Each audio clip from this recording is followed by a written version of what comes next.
Adegan pertama diperlihatkan seekor rubah putih yang tengah berlari menghindari kejaran para pasukan yang mengincar batu pusaka yang ia bawa. Namun karena sudah terkepung, rubah tersebut memutuskan untuk meledakkan dirinya sendiri. Scene beralih ke sebuah rumah yang memperlihatkan seorang pria bernama Li Xiaowu yang tengah mabuk-mabukan. Hal ini karena pada 6 tahun yang lalu ia gagal mengalahkan petarung dari klan lain dalam sebuah turnamen antar klan yang membuatnya depresi selama bertahun-tahun. Putranya yang masih kecil bernama Lindong berlari keluar sembari mengingat masa lalu dari sang ayah pada 6 tahun silam. Pada waktu itu, ayahnya bertanding di final turnamen melawan Ling Langtian, seorang petarung yang terkenal sangat kuat dari klannya. Namun ayahnya yang memikul harapan besar sayangnya bisa dikalahkan hanya dengan sekali serangan saja.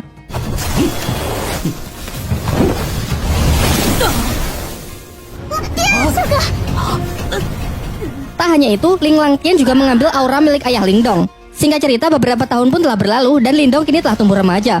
Pada suatu ketika, ia terlibat perkelahian dengan sepupunya yang bernama Ling San bersama teman-temannya yang membuat ia terperosok ke dalam jurang.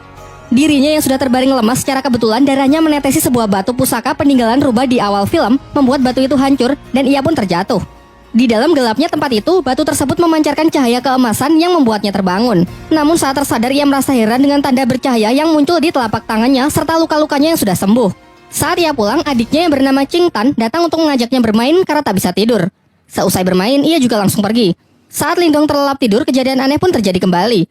Ia bermimpi berada di sebuah dimensi biru gelap yang banyak terdapat pohon bambu. Saat ia masih kebingungan, tiba-tiba ia diserang sosok misterius yang perawakannya sangat mirip dengannya.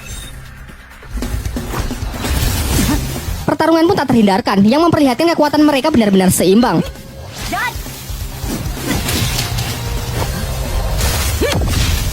Di pagi harinya saat ia terbangun, ia dikagetkan dengan suara adiknya yang berteriak dari luar. Ternyata kelompok Ling San datang dan mengganggu Qing Tan untuk merebut rumput obat yang ia bawa. Lindong yang bergegas datang mencoba melindungi adiknya dari anak-anak berandalan tersebut.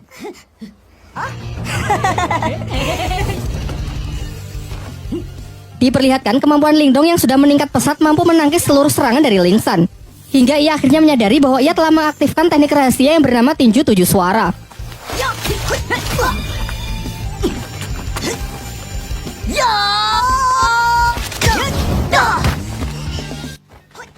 Untung saja pertarungan yang semakin serius itu akhirnya dapat dihentikan oleh kakak Ling San yang diketahui bernama Lin Hong.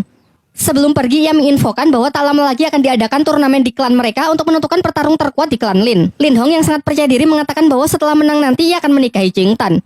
Saat kembali, sang ayah menunjukkan gerakan teknik tinju suara yang baik dan benar kepada Ling Dong. Ia pun berjanji akan melatih Ling Dong menggunakan berbagai teknik lainnya guna mempersiapkan diri untuk mengikuti turnamen. Di malam harinya, tiba-tiba Ling Dong melihat Qing Tan yang menggigil kedinginan karena auranya yang keluar tak terkendali. Secara mengejutkan, tanda cahaya di tangan Lindong menyerap aura dari adiknya tersebut dan mengubahnya menjadi 3 mutiara. Berkat itu, keadaan Qing Tan pun mulai membaik. Dan sebagai hadiah, Lindong memberikan mutiara tersebut kepada adiknya dengan syarat kejadian ini harus dirahasiakan, termasuk dari kedua orang tuanya.